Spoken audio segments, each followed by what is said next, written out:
আসসালামু আলাইকুম। আমরা পুরুষ সংক্রান্ত কিছু এক কথায় প্রকাশ দেখব। যে পুরুষ বিয়ে করেনি অকৃতদার, যে পুরুষ বিয়ে করেছে কৃতদার। যে পুরুষের স্ত্রী বিদেশে থাকে প্রসিত ভার্য বা পোষিত পত্নীক।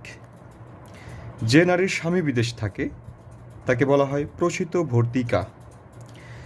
যে পুরুষের চেহারা সুন্দর সুদর্শন। যে নারী সুন্দরী রামা। যে পুরুষের অনেক পত্নী আছে বহুপত্নীক। যে নারীর পঞ্চস্বামী পঞ্চভর্তিকা, অর্থাৎ যে নারীর 5টি স্বামী আছে তাকে বলা হয় পঞ্চভর্তিকা। স্ত্রীর বশীভূত পুরুষ, অর্থাৎ যে পুরুষ স্ত্রীর কথা মতো চলে তাকে বলা হয় স্ত্রৈণ। একই স্বামীর পত্নী যারা, অর্থাৎ একজন পুরুষের অনেকগুলো স্ত্রী তাকে বলা হয়, সেই স্ত্রীগুলোকে বলা হয় সপত্নী বা সতীন।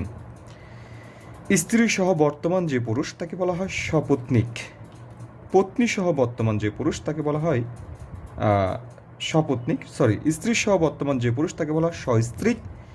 পত্নী সহ বর্তমান পুরুষকে বলা হয় সপত্নীক।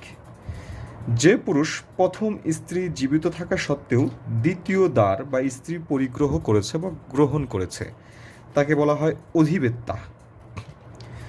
দুবার বিবাহিত পুরুষের প্রথম স্ত্রী, অর্থাৎ যে পুরুষের 2টা স্ত্রী আছে তার প্রথম স্ত্রীকে বলা হয় অধিবিন্না।